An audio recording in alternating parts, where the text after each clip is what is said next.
ವಚನ ಸತ್ಯ ವಚನ, ಭೂಮಿಗೆ ಬಂದ ವಚನ. ವಚನ ಸತ್ಯ ವಚನ, ಭೂಮಿಗೆ ಬಂದ ವಚನ. ಆದಿಯಲ್ಲಿ ಇದ್ದ ವಚನ, ನಮ್ಮ ನೋಡ ಬಂದ ವಚನ. ವಚನ ಸತ್ಯ ವಚನ, ಭೂಮಿಗೆ ಬಂದ ವಚನ.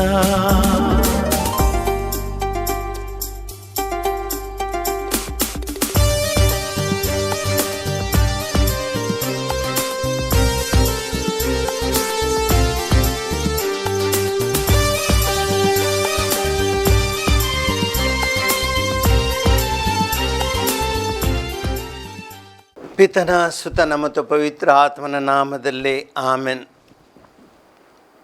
ಪ್ರಿಯ ಸಹೋದರ ಸಹೋದರಿಯರೇ, ವಚನಾಮೃತ ಕಾರ್ಯಕ್ರಮಕ್ಕೆ ನಿಮಗೆಲ್ಲರಿಗೂ ಪ್ರೀತಿಯ ಸ್ವಾಗತ.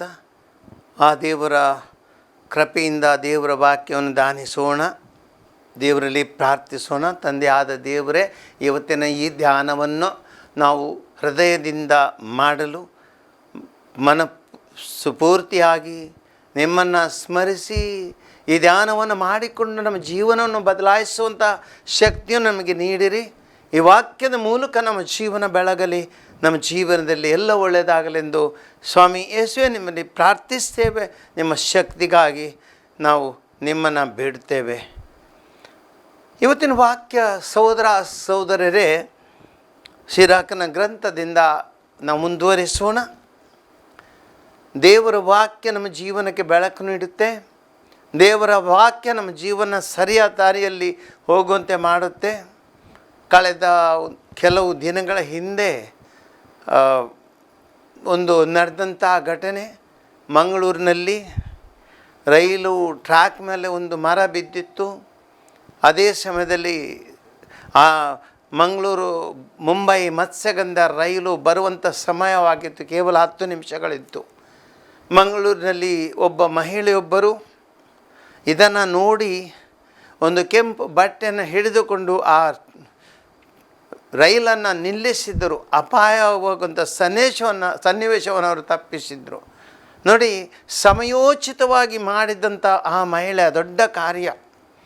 ಅವರೊಂದು ಸಮಯೋಚಿತವಾಗಿ ಅದನ್ನು ನೋಡಿಕೊಂಡು ತನ್ನ ತಲೆಯನ್ನು ಖರ್ಚು ಮಾಡಿ ರೈಲು ಅಪಘಾತ ಆಗಬಾರದೆಂಬ ಆ ಒಂದು ಉದ್ದೇಶದಿಂದ ಆ ರೈಲನ್ನು ನಿಲ್ಲಿಸಿದ್ರು. ಅಪಾಯ ತಪ್ಪಿತು. ನೋಡಿ, ಜೀವನದಲ್ಲಿ ಮಾಡಬೇಕಾದಂಥ ಕರ್ತವ್ಯವಿದು. ನಾವೆಲ್ಲರೂ ಮನುಷ್ಯರು, ನಮ್ಮ ಜೀವನ ಸಾಗುತ್ತೆ, ರೈಲಿನಂತೆ ನಮ್ಮ ಜೀವನ ಸಾಗುತ್ತೆ. ನಾವು ಮುಂದೆ ಹೋಗ್ತೀವಿ, ಎಲ್ಲ ಒಳ್ಳೆಯದಾಗುತ್ತೆ ಅಂತ ಅಂದ್ಕೊಳ್ತೀವಿ. ಆದರೆ ಅಡಚಣೆಗಳು ನಮ್ಮ ಜೀವದ ಒಳಗೆಂದರೆ ಆತ್ಮದೊಳಗಿಂದ ಅಥವಾ ಈ ಲೌಕಿಕವಾಗಿ ಹೊರಗಿಂದ ಬರುತ್ತವೆ. ಇದರಿಂದಾಗಿ ನಾವು ಎಚ್ಚರವಿಲ್ಲದಲ್ಲಿ ಸಹೋದರ ಸಹೋದರಿ ನಮ್ಮ ಜೀವನದಲ್ಲಿ ಅಪಾಯಗಳನ್ನು ಎದುರಿಸ್ತೇವೆ, ಅಪಘಾತಕ್ಕೆ ಒಳಪಡುತ್ತೇವೆ, ನಮ್ಮ ಜೀವನ ನಾಶವಾಗುತ್ತೆ. ಆದ್ದರಿಂದ ದೇವರ ವಾಕ್ಯದ ಮೂಲಕ ನಾವೆಲ್ಲರೂ ಎಚ್ಚರವಾಗಿರೋಣ. ಇವತ್ತಿನ ದೇವರ ವಾಕ್ಯ ನಮಗೆ ಹೇಳುತ್ತೆ, ಸಿರಾಕನ ಗ್ರಂಥ 18ನೇ ಅಧ್ಯಾಯ ವಾಕ್ಯ 22 ಹೇಳುತ್ತೆ, ಅಡ್ಡಿ ಬಾರದರಲ್ಲಿ ತಕ್ಕ ಸಮಯದಲ್ಲಿ ಹರಕೆ ಸಲ್ಲಿಸಲು, ಮರಣದವರೆಗೆ ಕಾದಿರಬಾರದು ನಿನ್ನ ಋಣ ತೀರಿಸಲು. ಮನುಷ್ಯನು ತನ್ನ ಜೀವನದಲ್ಲಿ ಯಾವ ವಿಷಯವನ್ನು ಯಾವ ಸಮಯದಲ್ಲಿ ಮಾಡಬೇಕಾದ ಯೋಚಿಸಬೇಕು. ಕೆಲವು ಮಾಡುವಂಥ ಕಾರ್ಯಗಳನ್ನು ಸಮಯದಲ್ಲಿ ಮಾಡಬೇಕು. ಕೆಲವು ವ್ಯಕ್ತಿಗಳು ಹರಕೆಗಳನ್ನು ಮಾಡ್ತಾರೆ. ಪುಣ್ಯಕ್ಷೇತ್ರಕ್ಕೆ ಹೋಗ್ತೀವಿ, ನಾವು ಕಾರ್ಕಳಕ್ಕೆ ಹೋಗ್ತೀವಿ, ವೆಲಾಂಕಣಿಗೆ ಹೋಗ್ತೀವಿ, ಅಥವಾ ಕೇರಳ ಸೆಂಟ್ರಲ್ ಫೋನ್ಸಾ ಪುಣ್ಯಕ್ಷೇತ್ರಕ್ಕೆ ಹೋಗ್ತೀವಿ, ಅಥವಾ ಕಲ್ಮಾಡಿಗೆ ಹೋಗ್ತೀವಿ. ಆದರೆ ಅದೆಷ್ಟೋ ಪುಣ್ಯಕ್ಷೇತ್ರಗಳಿವೆ ನಮ್ಮ ಈ ಮಂಗಳೂರು ಅಥವಾ ಕರ್ನಾಟಕದಲ್ಲಿ. ಸಹೋದರ ಸಹೋದರರೇ, ಅನೇಕ ಬಾರಿ ಇಂಥ ಪುಣ್ಯಕ್ಷೇತ್ರಗಳಿಗೆ ನಾವು ಭೇಟಿ ನೀಡ್ತೇವೆ. ಭೇಟಿ ನೀಡಿ ಅಲ್ಲಿ ಹೋಗಿ ನಾವು ದೇವರಲ್ಲಿ ಪ್ರಾರ್ಥಿಸ್ತೇವೆ, ಹರಕೆಗಳನ್ನು ಮಾಡ್ತೀವಿ. ತಂದೆಯೇ, ನಮಗೆ ಇವತ್ತು ಖಂಡಿತವಾಗಿಯೂ ಅಥವಾ ಮರಿಯಮ್ಮ ಏನು ನಾವೊಂದು ಪ್ರಾರ್ಥಿಸ್ತೀವಿ, ಒಂದು ಪ್ರಾರ್ಥನೆ ನೀವು ನಮ್ಮ ಕೋರಿಕೆಯನ್ನು ಈಡೇರಿಸಿದ್ರೆ ನಾನು ಇಷ್ಟು ಅಥವಾ ಮೇಣದ ಬತ್ತಿಗಳನ್ನು ಹರಿಸ್ತೇನೆ ಅಥವಾ ಇಷ್ಟು ಹಣವನ್ನು ಅದಕ್ಕೆ ದಾನವಾಗಿ ನೀಡುತ್ತೇನೆ ಎಂದು ಹರಕೆಯನ್ನು ಮಾಡ್ತೀವಿ. ಆದರೆ ಅನೇಕ ಬಾರಿ ಮಾಡಿದಂಥ ಹರಕೆಯನ್ನು ತೀರಿಸಲು ಯಾವಾಗ ನಮ್ಮ ಈ ಕೋರಿಕೆ ಈಡೇರಿಸಿ ಆಗಿದೆ ದೇವರಿಂದ, ಆದರೆ ನಾವು ಮರೆಯುತ್ತೀವಿ, ದೇವರಲ್ಲಿ ನಾವು ತಪ್ಪು ಮಾಡ್ತೀವಿ. ದೇವರ ವಾಕ್ಯ ಇದೇ ನಮಗೆ ಹೇಳುತ್ತೆ, ದೇವರು ನಿನಗೆ ಕೊಡುವಾಗ ಸಮಯದಲ್ಲಿ ಕೊಡ್ತಾರೆ. ದೇವರಿಗೆ ಮಾಡುವಂಥ ಒಳ್ಳೆಯದನ್ನು ಪ್ರತಿದಿನ ಅವ್ರು ಮಾಡ್ತಾರೆ. ಸಹೋದರ ಸಹೋದರಿಯರೇ, ದೇವರಲ್ಲಿ ನಾನು ಮಾಡುವ ಕರ್ತವ್ಯವಿದೆ, ಅದರಲ್ಲಿ ಯಾಕೆ ನಾನು ಯಾವ ರೀತಿಯಲ್ಲಿ ಮರೆಯೋದು? ಪ್ರತಿದಿನ ಜೀವನದಲ್ಲಿ ನಾನು ಎಲ್ಲವನ್ನು ಪಡೆಯುತ್ತೀನಿ. ಅನುದಿನ ಆಹಾರವನ್ನು ದೇವರು ನಮಗೆ ಕೊಡ್ತಾರೆ, ಅನುದಿನದ ಪೋಷಣೆ ನಮಗೆ ಕೊಡ್ತಾರೆ, ಆರೋಗ್ಯ ಭಾಗ್ಯನಿಗೆ ದೇವರು ಕೊಡ್ತಾರೆ. ಆದರೆ ನಾವು ಮನುಷ್ಯರು ದೇವರಲ್ಲಿ ಏನು ಮಾಡ್ತೀವಿ? ನಮಗೆ ಕೊಟ್ಟಂಥ ಆರೋಗ್ಯಕ್ಕಾಗಿ ನಾವು ದೇವರಿಗೆ ಕೃತಜ್ಞತೆ ಸಲ್ಲಿಸ್ತೇವೋ ಅಥವಾ ಆ ಆರೋಗ್ಯದ ಮೂಲಕ ಎಷ್ಟೋ ಜನರಿಗೆ ಸೇವೆಯನ್ನು ಮಾಡಿದ್ದೀವಿ ನಾವು? ದೇವರು ಕೊಟ್ಟಂಥ ಆರೋಗ್ಯದ ಮೂಲಕ ಎಷ್ಟು ಜನರಿಗೆ ಒಳ್ಳೆಯದನ್ನು ಮಾಡ್ತೀವಿ ನಾವು? ಅಥವಾ ಈ ಆರೋಗ್ಯ ಭಾಗ್ಯ ಸಿಕ್ಕಿದಂಥ ಮಲಗಿಕೊಂಡು ಸುಮ್ಮನೆ ನಾವು ವೇಸ್ಟ್ ಮಾಡ್ತೇವೆ, ಜೀವನವನ್ನು ಹಾಳುಗೆಡ್ತೇವೆ. ನಾವು ಯೋಚಿಸಬೇಕು. ನಾವೆಲ್ಲರೂ ಜೀವನ ಕೊಡ್ತಾರೆ ದೇವರು, ಆದರೆ ಜೀವನ ಕೊಡೋದು ಯಾತಕ್ಕಾಗಿ? ಅದನ್ನು ಒಳ್ಳೆಯ ಉಪಯೋಗ ಮಾಡಲು. ದೇವರನ್ನು ಅನುದಿನ ಆಹಾರವನ್ನು ನಮಗೆ ಕೊಡ್ತಾರೆ. ಏನು ಆಹಾರ ಕೊಟ್ಟಿದ್ರೆ ಹೊಟ್ಟೆ ತುಂಬ ತಿಂದು ನಾವು ಮಲಗಿದ್ರೆ ಆಗುತ್ತಾ? ಯಾತಕ್ಕಾಗಿ ಕೊಡ್ತಾರೆ? ನಿನಗೆ ಒಳ್ಳೆಯ ಆರೋಗ್ಯ ಬರಲಿ, ಆ ಶಕ್ತಿ ನಮಗೆ ದುಡಿಬೇಕು, ಕುಟುಂಬಕ್ಕಾಗಿ ದುಡಿಬೇಕು, ಜನರಿಗಾಗಿ ದುಡಿಬೇಕು, ಇದರ ಸೇವೆಯನ್ನು ಮಾಡಬೇಕು. ಆದರೆ ನಿನ್ನ ಜೀವನದಲ್ಲಿ ಅದೆಲ್ಲ ನೀನು ಮಾಡಲ್ಲ ಎಂದರೆ ದೇವರು ನಿನಗೆ ಕೊಟ್ಟಂತಹ ಈ ಒಳ್ಳೆಯದಕ್ಕೆ ನೀನು ಸರಿಯಾದ ಸಮಯದಲ್ಲಿ ಹಿಂದೆ ನೀಡದಿದ್ದರೆ ದೇವರ ಮುಂದೆ ನೀನು ಮಾಡುವುದು ತಪ್ಪಲ್ಲವೇ? ಯೋಚಿಸು ಸಹೋದರ ಸಹೋದರಿ. ಆದ್ದರಿಂದ ಜೀವನದಲ್ಲಿ ಹರಕೆ ಎಂಬುದು ಕೇವಲ ನಾವು ಬಾಯಿಯಿಂದ ಮಾಡುವ ಹರಕೆ ಮಾತ್ರವಲ್ಲ, ನಮ್ಮ ಜೀವನಕ್ಕೆ ಒಂದು ಹರಕೆ. ದೇವರು ಯಾವಾಗ ನಮ್ಗೆ ಏನನ್ನು ಕೊಡ್ತಾರೆ ಅದಕ್ಕೆ ತಕ್ಕಂತೆ ನಾವು ಹಿಂದೆ ಕೊಡಬೇಕು ದೇವರಿಗೆ. ದೇವರು ನಿಮಗೆ ಸಂಪತ್ತು ಕೊಟ್ಟಿದ್ದಾರೆ, ಸಂಪತ್ತನ್ನು ಪಡೆದು ಹಾಯಾಗಿ ದೊಡ್ಡ ಮನೆಯನ್ನು ಕಟ್ಟಿಸ್ಕೊಂಡು, ನನ್ನ ಬಂಗಲೆಯನ್ನು ಕಟ್ಟಿಸ್ಕೊಂಡು, ನಿನ್ನ ದುಡ್ಡನ್ನು ಬ್ಯಾಂಕಿನಲ್ಲಿ ಜಮಾ ಇಟ್ಟುಕೊಂಡು ದೇವರು ಕೊಟ್ಟಿದ್ದಾರೆ ನನಗಂತ ಅನುಭವಿಸ್ಕೊಂಡು ಸಂತೋಷದಿಂದರೆ ಸಾಲದು ಸಹೋದರ ಸಹೋದರಿ. ದೇವರು ನಿನಗೆ ಕೊಟ್ಟಂಥ ಈ ಸಂಪತ್ತನ್ನು ಹಂಚಿಕೊಳ್ಳುವುದು, ಬಡಬಗ್ಗರಿಗೆ ನೀಡುವುದು, ಈ ಸಂಪತ್ತಿನ ಮೂಲಕ ನಿನ್ನ ಒಳ್ಳೆಯ ಕೆಲಸವನ್ನು ಮಾಡುವುದು. ಅದೇ ರೀತಿಯಲ್ಲಿ ಯಾರೋ ಮನೆ ಇಲ್ಲದವರಿಗೆ ಒಂದು ಸೂರನ್ನು ಕೊಡುವುದು, ಊಟ ಇಲ್ಲದವರಿಗೆ ಒಂದು ಸ್ವಲ್ಪ ಊಟ ಕೊಡುವುದು, ಕಷ್ಟದಲ್ಲಿ ಇರುವವರಿಗೆ ಒಂದು ಸ್ವಲ್ಪ ಸಹಾಯ ಮಾಡುವುದು, ಇದು ನಿನ್ನ ಹರಕೆ ತೀರಿಸುವ ಪರಿ. ಇದನ್ನು ಮಾಡಿಕೋ. ಇಲ್ಲ ಅಂದರೆ ದೇವರ ಮುಂದೆ ತಪ್ಪಿ ಬೀಳ್ತೀಯ. ಮರಣದವರೆಗೆ ಕಾದಿರಬಾರದು ನಿನ್ನ ಋಣ ತೀರಿಸಲು. ಜೀವನ ಕೊಟ್ಟಿದ್ದು ದೇವರು, ಜೀವನ ಕೊಟ್ಟಿದ್ದು ದೇವರು. ನಾವ್ಯಾರು ನಮ್ಮ ಸ್ವಂತ ಇಚ್ಛೆಯಿಂದ ಈ ಲೋಕದಲ್ಲಿ ಹುಟ್ಟಿ ಬರಲಿಲ್ಲ. ಎಲ್ಲವೂ ದೇವರು ಕೊಟ್ಟ ಕಾಣಿಕೆ. ದೇವರು ಜೀವನವನ್ನು ಕೊಟ್ಟಿದ್ದಾನೆ. ಜೀವನದಲ್ಲಿ ನಾವು ಬದುಕುವಂಥ ಪರಿಯನ್ನು ದೇವರು ಕೊಟ್ಟಿದ್ದಾರೆ, ಎಲ್ಲ ವ್ಯವಸ್ಥೆಯನ್ನು ದೇವರು ಕೊಟ್ಟಿದ್ದಾರೆ. ಆದರೆ ಇಷ್ಟೆಲ್ಲ ಜೀವನ ಸಿಕ್ಕಿದ ಜೀವನದಲ್ಲಿ ಇದೆಲ್ಲ ಸಿಕ್ಕಿದ ಮೇಲೆ ನಾನು ಇವತ್ತೆಲ್ಲ ನಾನು ಸಾಯುವಾಗ ಎಲ್ಲ ನಾನು ಆಸ್ತಿ ಬದುಕನ್ನು ಬಡವರಿಗೆ ಹಂಚುತ್ತೇನೆ ಅಂದ್ಕೊಂಡ್ರೆ ತದ್ದು ಸಾಧ್ಯವಿಲ್ಲ. ಒಂದೇ ನೀನು ಹಾರ್ಟ್ ಅಟ್ಯಾಕ್ ಆಗಿ ಸಡನ್ನ ಸತ್ತರೆ ನಿನ್ನ ಈ ಸಂಪತ್ತನ್ನು ಯಾರಿಗೆ ಕೊಟ್ಟ ಒಂದು ದಾಖಲೆ ಇಲ್ಲ. ಏನು ಮಾಡ್ತೀಯ?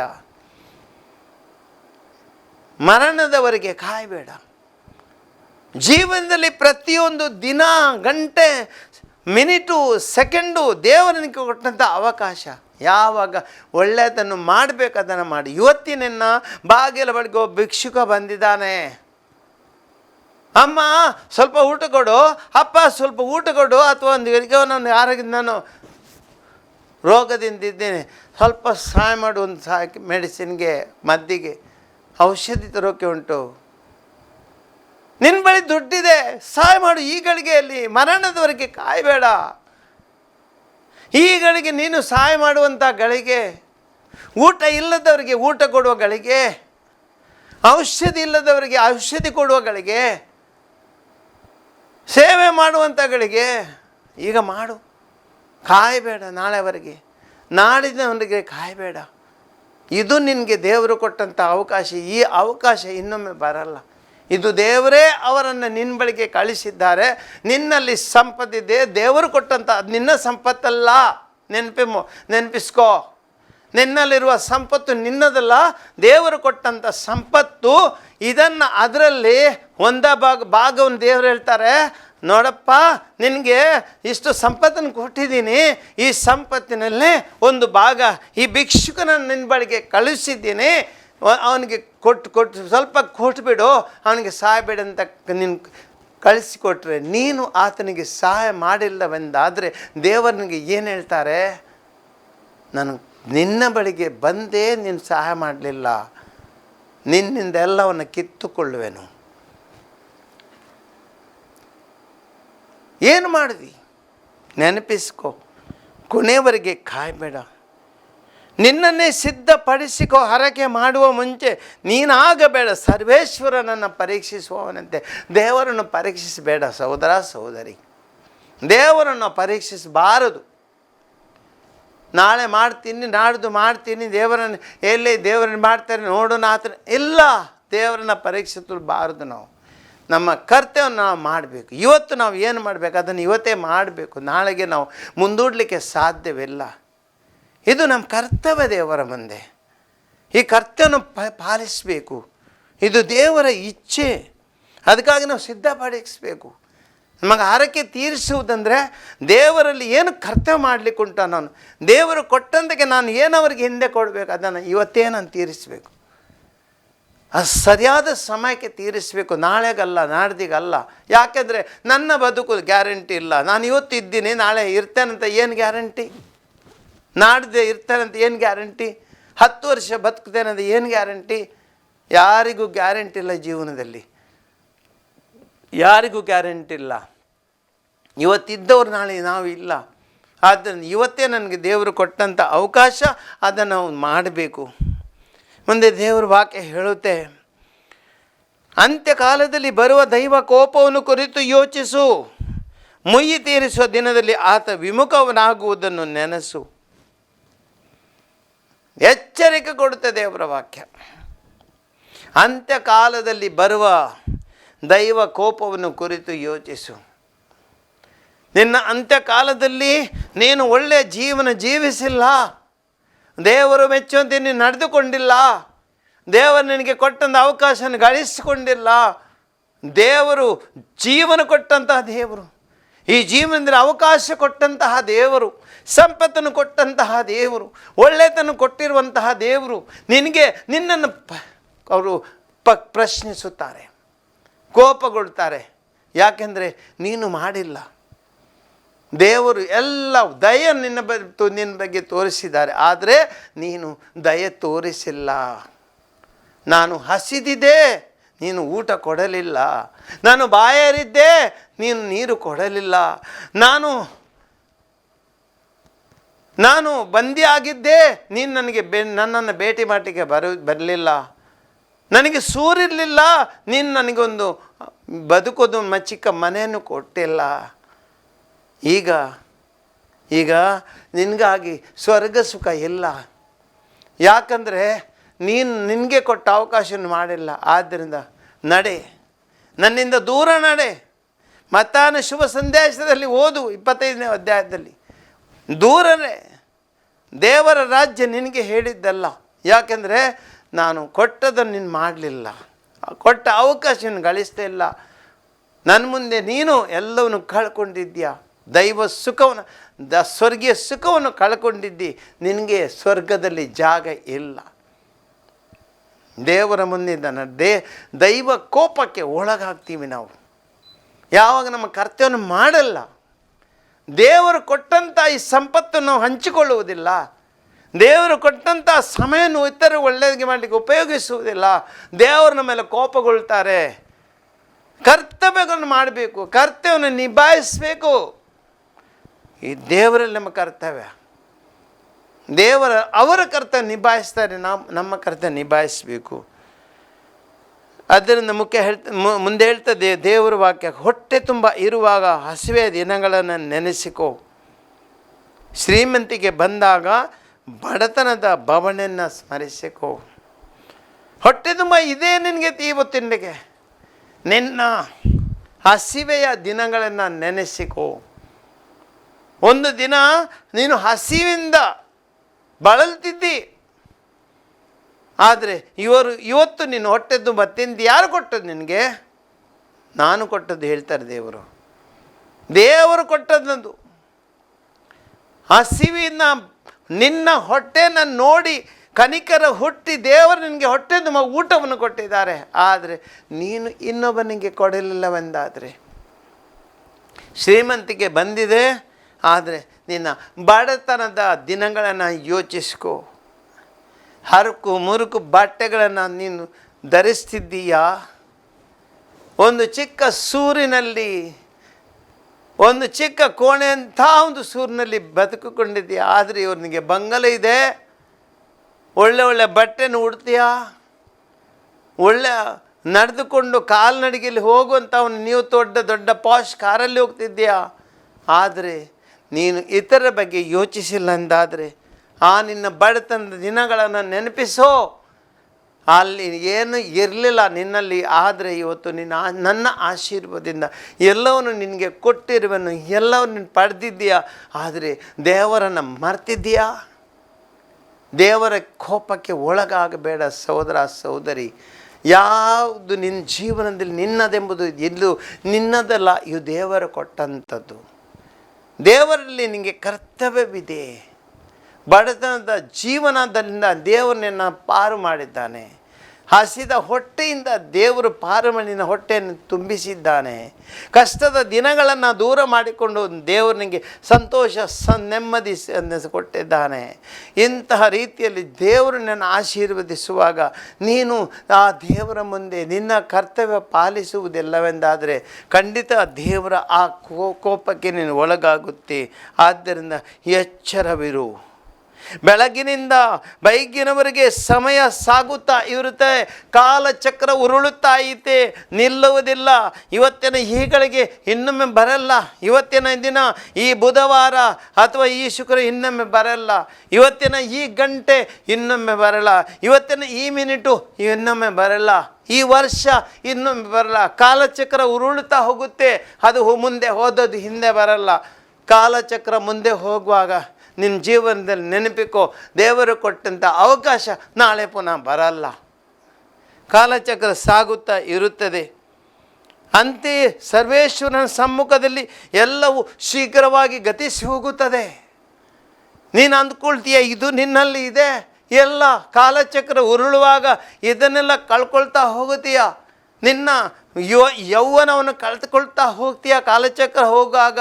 ಈ ಕಾಲಚಕ್ರ ಮುಂದೆ ಹೋಗುವಾಗ ನೀನು ಇವತ್ತು ಗಟ್ಟಿಯಾಗಿ ಇದ್ದವನು ನಾಳೆ ನಿನ್ನ ಚರ್ಮದಲ್ಲಿ ಆ ನೆರಿಗೆಗಳು ಬೀಳುವಾಗ, ನೀನು ನಿನ್ನ ದೇಹ ಬಗ್ಗುವಾಗ, ಶಕ್ತಿ ಕುಂದುವಾಗ ನೀನು ಏನು ನಿನ್ನಲ್ಲಿ ಬಲವಿದೆ ಎಲ್ಲವನ್ನು ಕಳ್ಕೊಳ್ತೀಯ. ಆರೋಗ್ಯ ಕಳ್ಕೊಳ್ತೀಯ, ನೆಮ್ಮದಿ ಕಳ್ಕೊಳ್ತೀಯ, ಸಂಪತ್ತು ಕಳ್ಕೊಳ್ತೀಯ, ಎಲ್ಲವನ್ನು ಕಳ್ಕೊಳ್ತೀಯ. ಕೊನೆಗೆ ನಿನಗೆ ಸಿಗೋದು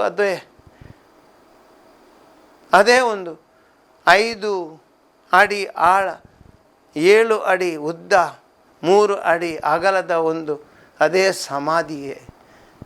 ಅದೇ ಸಮಾಧಿ ಕಣಯ್ಯ ನಿನ್ನ ಆಸ್ತಿ. ಅದೇ ಸಮಾಧಿ ನಿನ್ನ ಆಸ್ತಿ. ಕಾಲಚಕ್ರ ಉರುಳುವಾಗ ನಿನಗೆ ಸಿಗುವುದು ಅದೊಂದೇ, ಬೇರೇನು ಸಿಗಲ್ಲ. ನೆನಪಿಡು, ಎಲ್ಲವೂ ಗತಿಸಿ ಹೋಗುತ್ತೆ. ಏನು ಉಳಿಯಲ್ಲ ಈ ಜೀವನದಲ್ಲಿ, ಏನು ಉಳಿಯಲ್ಲ. ಈ ನಿನ್ನ ಜೀವನ ಒಂದು ಸ್ವಪ್ನದಂತೆ, ಒಂದು ಕನಸು. ಇವತ್ತಿದೆ, ನಾಳೆ ಇಲ್ಲ. ಕಾಲಚಕ್ರ ಮುಂದೆ ಹೋಗುತ್ತೆ, ಹಿಂದೆ ಬರಲ್ಲ. ಇವತ್ತು ಕಳ್ಕೊಂಡ ನೀನು ನಾಳೆ ನಿನಗೆ ಸಿಗಲ್ಲ. ಆದ್ದರಿಂದ ಇವತ್ತು ಯೋಚಿಸು, ಇವತ್ತು ಒಳ್ಳೆಯದನ್ನು ಮಾಡು, ಇವತ್ತು ದೇವರು ಕೊಟ್ಟಂಥ ಗಳಿಗೆಯನ್ನು ಉಪಯೋಗಿಸು. ಇದು ನಿನಗೆ ದೇವರು ಕೊಟ್ಟಂಥ ಅವಕಾಶ. ಜೀವನ ದೇವರ ಕಾಣಿಕೆ. ಈ ಕಾಣಿಕೆಯನ್ನು ದೇವರಲ್ಲಿ ಒಳ್ಳೆಯದಾಗಿ ಉಪಯೋಗಿಸು. ಯಾಕೆಂದರೆ ಅದು ಗತಿಸಿ ಹೋಗುತ್ತೆ. ಬುದ್ಧಿವಂತನು ಎಲ್ಲದರಲ್ಲೂ ಭಯದಿಂದ ದೇವರ ಭಯದಿಂದ ಬದುಕುತ್ತಾನೆ. ಶೋಧನೆ ಬಂದಾಗ ಪಾಪದಲ್ಲಿ ಬೀಳದಂತೆ ಎಚ್ಚರಿಕೆ ವಹಿಸ್ತಾನೆ. ಇದೇ ನಮ್ಮ ಜೀವನವಾಗಿರಬೇಕು. ಸುಜ್ಞಾನಿಗಳಾಗಿರಬೇಕು, ನಾವು ಬುದ್ಧಿವಂತರಾಗಿರಬೇಕು. ಆದ್ದರಿಂದ ಸಹೋದರ ಸಹೋದರರೇ, ಇವತ್ತಿನ ದೇವರ ವಾಕ್ಯ ನಮಗೆ ಕಂಡು ಒಂದು ಎಚ್ಚರಿಕೆ. ಸರಿಯಾದ ಸಮಯದಲ್ಲಿ ನಮ್ಮ ಜೀವನದ ಬಗ್ಗೆ ಯೋಚಿಸಬೇಕು, ಮಾಡುವಂಥ ಕಾರ್ಯಗಳನ್ನ ಮಾಡಬೇಕು. ಜೀವನದ ಅವಕಾಶಗಳನ್ನು ನಾವು ಕಳೆದುಕೊಳ್ಳಬಾರದು. ಒಳ್ಳೆಯದು ಮಾಡೋಣ, ದೇವರಲ್ಲಿ ಸುಜ್ಞಾನದ ಜೀವನವನ್ನು ಜೀವಿಸೋಣ. ಒಂದು ಗಳಿಗೆ ದೇವರಲ್ಲಿ ಪ್ರಾರ್ಥಿಸೋಣ. ದಯಾಮಯಿ ತಂದೆಯೇ, ಈ ನಮ್ಮ ಜೀವನ ನೀವು ಕೊಟ್ಟಂಥ ಕಾಣಿಕೆ, ಈ ಲೋಕದಲ್ಲಿ ನಾವು ಈ ಲೋಕದಲ್ಲಿ ಈ ಲೋಕದ ಸುಖಕ್ಕಾಗಿ, ದೇಹ ಸುಖಕ್ಕಾಗಿ, ಈ ಲೋಕದ ಶ್ರೀಮಂತಿಕೆಗಾಗಿ, ಇವುಗಾಗಿ ನಾವು ಮೈ ಮರೆತು ನಮ್ಮ ಜೀವನದಲ್ಲಿ ಬರುವಂಥ ಅವಕಾಶಗಳನ್ನು ಕಳ್ಕೊಂಡು ನಾಳೆ ಪರಿತಪಿಸುವಂಥ ಒಂದು ಪರಿಸ್ಥಿತಿ ಬರದಂತೆ ದೇವರೇ ನಾವು ಎಚ್ಚರಿಕೆಯಿಂದ ಜೀವಿಸುವಂತೆ ನಮಗೆ ನಿಮ್ಮ ಶಕ್ತಿಯನ್ನು ಕರುಣಿಸಿರಿ, ಸುಜ್ಞಾನವನ್ನು ನೀಡಿರಿ. ನಮ್ಮ ಜೀವನದ ಕಾಲಚಕ್ರ ಉರುಳಿ ಹೋಗುವಾಗ ದಯಾಮಯಿ ದೇವರೇ, ಈ ಕಾಲಚಕ್ರದಲ್ಲಿ ಏನು ಮಾಡಬೇಕು, ಯಾವ ರೀತಿ ನಾವು ಜೀವನ ನಡ್ಕೊಳ್ಬೇಕು, ಪ್ರತಿಯೊಂದು ಜೀವನದ ಒಂದು ಸುವರ್ಣ ಗಳಿಗೆಗಳನ್ನ ನಾವು ಒಳ್ಳೆಯದಾಗಿ ಉಪಯೋಗಿಸ್ಕೊಂಡು ಜೀವನದಲ್ಲಿ ಆ ಸ್ವರ್ಗೀಯ ಸುಖಕ್ಕಾಗಿ ನಾವು ಹಾತೊರೆದು ಈ ಲೌಕಿಕ ಜೀವನವನ್ನೊಂದು ಪುಣ್ಯ ಜೀವನವಾಗಿ ನಡೆಸಿ ನಾವು ನಿಮ್ಮ ಬಳಿಗೆ ಬರುವ ಆ ಭಾಗ್ಯವನ್ನು ಪಡೆಯುವಂತೆ ದೇವರೇ ನಮ್ಮನಿಗೆ ಅನುಗ್ರಹಿಸಿ ಇವತ್ತಿನ ವಾಕ್ಯದ ಮೂಲಕ ನಮಗೆ ಸುಜ್ಞಾನವನ್ನು ನೀಡಿಕೊಂಡು ನಮ್ಮನ್ನು ಆಶೀರ್ವದಿಸು ಎಂದು ನಿಮ್ಮಲ್ಲಿ ಪ್ರಾರ್ಥಿಸ್ತೇವೆ. ಆಮೇಲೆ.